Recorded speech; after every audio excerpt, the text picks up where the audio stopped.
मैं बताना चाहता हूँ कि डर हर इंसान को लगता है, चाहे वो नरेंद्र मोदी रहे, चाहे अमित शाह रहे, चाहे कैसर खालिद रहे,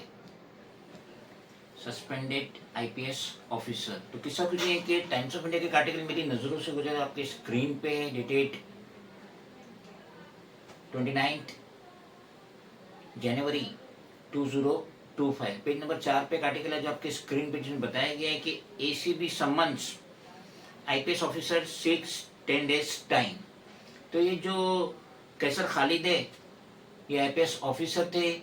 और इनके ऊपर एंटी करप्शन ब्यूरो का केस भी रजिस्टर्ड हुआ है। जैसा कि रईस खान जो इनकी वाइफ के पार्टनर थे, उन्होंने ही कंप्लेंट की एंटी करप्शन ब्यूरो में कि ये जो कैसर खालिद और उनकी वाइफ अमेरिका गई थी तो वहाँ के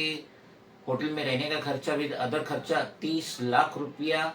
ये रईस खान ने बेयर किए थे, क्योंकि उससे दादर की होर्डिंग का कॉन्ट्रैक्ट चाहिए था। क्योंकि कैसर खालिद जब ये सस्पेंड हुए तो ये रेलवे के कमिश्नर थे और ये जितने भी रेलवे प्रॉपर्टी पे होर्डिंग लगती थी, बड़ी बड़ी होर्डिंग लगती थी, तो इनका परमिशन, इनका रिकमेंडेशन बहुत ज़रूरी था। और ये सब सेटिंग उस वक्त ख़राब हुई जब घाटकोपर में बिग होर्डिंग गिरी और उसमें मासूमों की जानें गई। तो कैसर खालिद जैसा आईपीएस ऑफिसर जो इस वक्त सस्पेंड है, ड्यूटी पे नहीं है, जब एंटी करप्शन उससे बुला रही कि भाई आपसे हमें सवालात करना है, ये जो 30 लाख रुपए की बात की है रईस खान ने, जो उसने सर्व किया है, खर्च किया है आपके और आपकी बीवी के अमेरिका में, जो आप विजिट किए थे, होटल में रहे थे, खाए पिए घूमे थे, शॉपिंग किए थे,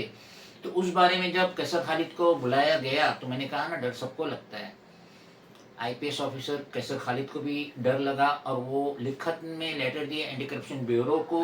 कि मैं 10 दिन के बाद आऊँगा, मैं मुझे जो आपके सवालात उसका प्रिपरेशन करना है। तो देख लीजिए, इतना बड़ा आईपीएस ऑफिसर जब उस पर करप्शन का कंप्लेंट हुई, सस्पेंड हुआ, तो वो भी खौफजदा हो गए, क्योंकि उससे भी डर लगा। अब उसे एंटी करप्शन के सामने बैठना है, एंटी करप्शन ब्यूरो के ऑफिसर के सामने बैठना है, अपना एक्सप्लेनेशन देना है, ये बताना है कि रईस खान जो कह रहा है वो सब गलत है, लेकिन रईस खान के पास भी प्रूफ है, उसने कंप्लेंट रजिस्टर्ड किया है, जिसकी वजह से कैसर खालिद सस्पेंड हो गया। आज वो ड्यूटी पे नहीं है, वो रेलवे के कमिश्नर नहीं है। लेकिन